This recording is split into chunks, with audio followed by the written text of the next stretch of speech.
పక్క రాష్ట్రంలో బంగ్లాదేశ్లో చాలా హింస చెలరేగుతుంది సార్. చాలామంది హిందువుల పైన దాడులు జరుగుతున్నాయి, అత్యాచారాలు కిరాతకంగా చేస్తున్నారు. వీడియోలు చూస్తే అసలుకి మనసు ఒప్పట్లే, ఇంత ఈ విధంగా ఈ జనరేషన్లో కూడా ఇట్లా జరుగుతుందా అని. ఎందుకు సరే, ఎందుకు అట్లా జరుగుతుంది? అది దురదృష్టము. ప్రజాస్వామ్యాన్ని నమ్మక, విశ్వసించక కొంత జరుగుతున్నటువంటి రాజకీయ లబ్ధి కోసం జరుగుతున్నటువంటి, అంటే ముఖ్యంగా హిందువుల పైన దాడులు జరుగుతున్నాయి కదా సార్. హిందువులు ముస్లిమ్స్ అనే తేడా ప్రజలకు లేదు, వాళ్ళు కల్పిస్తూ ఉంటారు.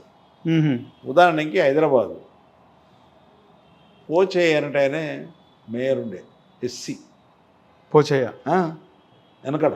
ఓకే, పోచయ్య మేయర్ హైదరాబాద్లో చేయలే.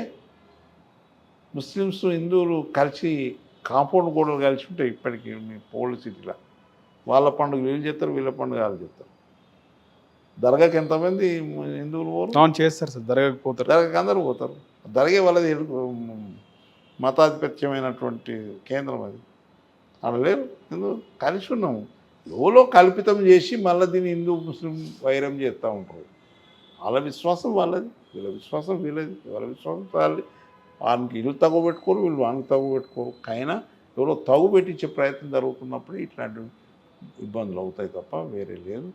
వరుసలు పెట్టి పిలుచుకునే పరిస్థితులు ఉన్నాయి. చిన్న చిన్న ఊళ్ళల్లో మానకుండా ఒక ఊరు, మా ఊరు, ముస్లిమ్స్ హిందువులు వరుస పెట్టుకొని పిలుచుకుంటారు, మా అన్న తమ్ముడు అని. మీకు బాగా గుర్తుండదు సార్, అంటే భారతదేశం స్వాతంత్రం వచ్చిన తర్వాత పాకిస్తాన్ సపరేట్ అయినప్పుడు అక్కడ నుంచి హిందువులందరినీ కూడా తరిమేశారు. కానీ ఇక్కడ భారతదేశంలో ముస్లింలని ఇక్కడ వాళ్ళు తరమలేదు సార్. గాంధీజీ ఆపినాడు అంటారు. జిన్నా సెపరేట్ మాకు దేశం కావాలని డిమాండ్ చేయటం. జిన్నా జిన్నా మొహమ్మద్ జిన్నానా సార్? కలిసి ఉందామని అంబేద్కర్ అంటాం. అంబేద్కర్ అన్నారు, సారీ గాంధీ అనటం. గాంధీ అన్నారు. ఇదివరకు ఏ దేశం ఎట్లుందో అట్నే కలిసి ఉందాము, అందరం ప్రజాస్వామ్యబద్ధంగా బతుకుదాము, కలిసి ఉందాము అని అంటే సెపరేట్ కావాలని. అంబేద్కర్ కూడా ఒక మాట సెపరేట్ కావాలన్నాడు. అంబేద్కర్ అన్నాడు.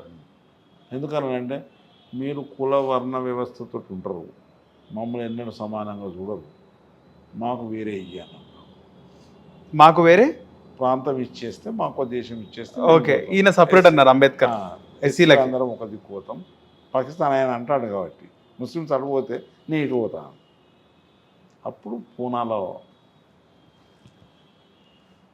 నిరాహార దీక్ష పడతాడు గాంధీ.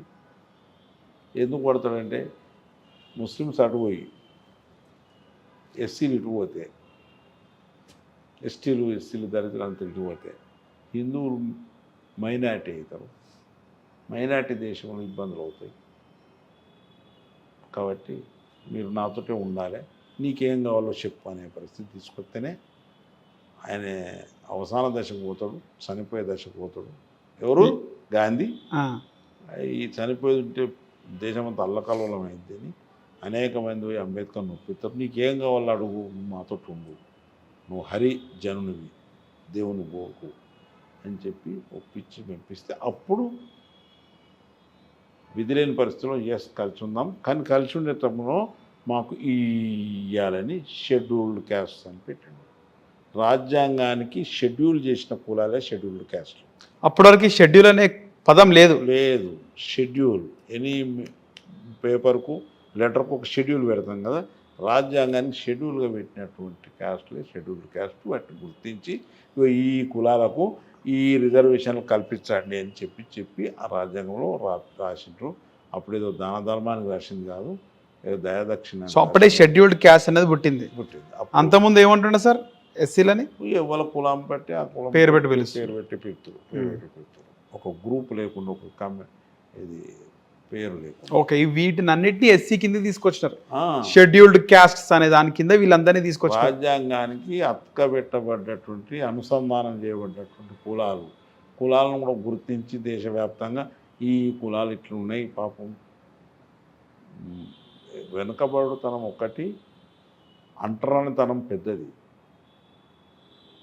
ఊరికి దూరంగా నడిస్తే అచ్చులు పడవద్దు, ఉమ్, చెప్పులు తొడగద్దు, ఉమ్, చీపురు వెనుక గట్టి, ముంత ఇచ్చి ఊస్తే ముంతలు ఉంచాలి, వెనక చీపురు కడితే పాదం మచ్చ పడకుండా. భూమి మీద పడితే అది ఊడ్చుకుంటూ పోవాలి. అంత ఘోరమైనటువంటి అంటరానితనం ఉన్న పరిస్థితిలో అంటరాని వాళ్ళందరినీ ఐక్యం చేసి ఒక దిక్కు చేర్చి షెడ్యూల్ కులాలను పెట్టి వాళ్ళకు రిజర్వేషన్ ఇస్తే ఇవాళ చాలామంది తెలిసో తెలియకో వీళ్ళు సర్కారుకు అల్లుళ్ళయా అంటారు. అల్లుళ్ళం కాదు నాయన, ఈ దేశంలో ప్రజలు బలహీనంగా ఉన్నారు, బహిష్కృతులై ఉన్నారు, దూరంగా ఉంచబడ్డరు, అంటరాని వాళ్ళగా తొక్కబడ్డరు. వీళ్ళందరినీ సభ్య సమాజంలో మనుషులను కనుక చేయకపోతే, ఎదిగించకపోతే ప్రపంచంలో developing country, developed country, under developed country, 3 కేటగిరీలు. Under developed, developing, developed country. Developed country జాబితాలకు భారతదేశం పోవాలంటే అట్టడుగునున్నటువంటి బహుపేదవాడైనటువంటి బహిష్కృతుడైనటువంటి దళితులను కూడా ఆర్థికంగా సామాజికంగా ఎదిగించి సభ్య సమాజంలో సమానం చూసినప్పుడే అప్పుడు మన యొక్క ప్రమాణాలు, జీవన ప్రమాణాలు అంటారు, జీవన ప్రమాణాలు పెరిగి డెవలప్డ్ కంట్రీ జాబితాకు పోతాం. కాబట్టి అది దేశీయ అవసరం, వ్యక్తి అవసరం కాదు, అది దేశానికి అవసరం. ఆ దేశీయ అవసరం కోసం చేస్తున్నటువంటి ప్రయోగంలో జరుగుతున్నటువంటి రిజర్వేషన్ అమలు, ఆ రిజర్వేషన్ అమలును ఇంకా ఫర్దర్గా సూక్ష్మీకరించి సూత్రీకరించి అట్టడుగు వాళ్ళకు చేరే విధంగా చేస్తున్నారు. అది కూడా ఒక జీవన ప్రమాణం మెరుగైతే వాళ్ళు కూడా ఇంట్లోకి వచ్చేస్తారు. అంటే ఒక పేపర్కు, ఒక సబ్జెక్టుకు 2 పేపర్లు ఉండి ఒక పేపర్లో 100 మార్కులు వచ్చి రెండో పేపర్లో 0 మార్కులు వస్తే ఎట్లయితే ఫస్ట్ క్లాస్ రామో, గ్రేడ్ రామో, అట్లనే దళితులు పీడిత జాతులు కనుక ఎదగకపోతే అందులో 0 మార్కులు వస్తే, ఎదిగిన వాళ్ళ 100 మార్కులు వస్తే, ఈ రెండింటి కలిపి యావరేజ్ అయితే జీవన ప్రమాణం పెరగదు. కాబట్టి జీవన ప్రమాణాల కొలతలనే మనం కొలవాలి. కాబట్టి the poverty and the development of the country is been measured on international scale, not a national scale. ఆ ఇంటర్నేషనల్ స్కేల్లో కొలవాలంటే వీళ్ళు కూడా అభివృద్ధి చెందింప చేయాల్సిన బాధ్యత ప్రభుత్వాలది, దానికి తోడుగా వాళ్ళకు సహకరించాల్సిన బాధ్యత ప్రజలందరిది. సార్, తెలంగాణ కాంగ్రెస్కి సంబంధించి కాంగ్రెస్లో తెలంగాణలో సరైన నాయకుడు లేడా రేవంత్ రెడ్డి వచ్చేవరకు? ఒక పెద్ద పార్టీ, జాతీయ పార్టీ, ఏ పార్టీ అయినా సార్ నాయకుడు అయితే ఉండాలి కదా. ఆ పార్టీకి నాయకత్వం కొలువు ఉండదు. కొట్లాడే నాయకుడు లేడు కదా సార్. కొట్లాడుడా సూత్రీకరించే నాయకుడు. కేసీఆర్కి అందరు లొంగిపోలే. అందుకే రాజకీయ జోలికి ఉన్నాను. ఏ పార్టీ అయినా ఒక నాయకుడు దాన్ని లీడ్ చేస్తాడు ఒక్కొక్కసారి ఒక్కొక్క పరిస్థితిలో. ఆ పరిస్థితుల ప్రకారంగా కాంగ్రెస్ పార్టీ ఎంపిక చేస్తుంది. ఇప్పుడు ఒక క్రికెట్ ప్లేయర్ని ఎట్లా ఎంపిక చేస్తాం అట్లా ఎంపిక చేస్తుంది. ఎంపిక చేసి ఆ గేమ్ ఆడిపిస్తుంది. అట్లనే రేవంత్ రెడ్డి దగ్గర ఉన్నటువంటి చాతుర్యము, వాక్చాతుర్యము, మనోధైర్యము, మనోవికాసము, అంకిత భావము, ఇవన్నీ చూసి మదన్లో అనేక మంది ఆయన కూడా నౌ ఆర్ దెన్ కాంగ్రెస్ పార్టీకి ఆకర్షితుడే వచ్చింది కదా. వచ్చిన తర్వాత ఆయన కాంగ్రెస్ బయటికి వెళ్ళి తెచ్చుకోలేదు కదా మేము. ఆయన కాంగ్రెస్ పార్టీకి ఆకర్షితుడే. అనేక మంది వస్తారు, నిత్యం వస్తారు, ఇవాళ కూడా వస్తారు. ఏ పార్టీకి మీరు తెచ్చుకోలే, ఆయనే వచ్చిందంటారు. బీజేపీ పోతారు, కొందరు అటు పోతారు, కొందరు ఇటు పోతారు. ఒకవేళ ఆయన రాకపోతే ఏం సార్ పరిస్థితి? ప్రజాస్వామ్యాన్ని కాపాడాలంటే ఏం చేయాలి? ప్రజల బాధ్యత, ప్రభుత్వాల బాధ్యత. ప్రజాస్వామ్యాన్ని కాపాడేది ప్రజల బాధ్యత. ఆ ప్రజల బాధ్యతలనే ఈయన ఎదుర్కొంటూ వచ్చి బాధ్యత తీసుకుంటారు. రైట్ సార్, వచ్చిండు. ఈయన రాకపోతే పరిస్థితి ఏంది, ఏమవుతుండే? అట్లా ఉండదు. మళ్ళీ బీఆర్ఎస్కి ఎదురు లేకుండా కదా సార్. నేనుంటే ఓనిస్తున్నా సీతమ్మని అన్నాడు. నేనుంటే సీతమ్మను ఓనియపోదంటాడట.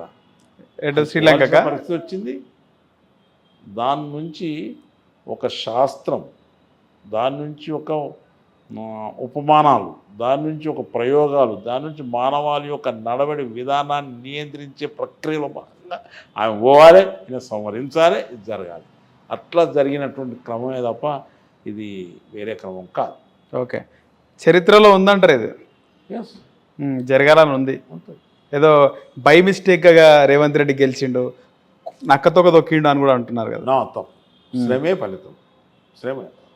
మీకు చూస్తున్నాం కదా, ఇప్పుడు నేను అందుకే రాజకీయాలకు ఎక్కువ మాట్లాడకూడదు కాబట్టి మాట్లాడుతున్నాను. చూస్తున్నాం కదా,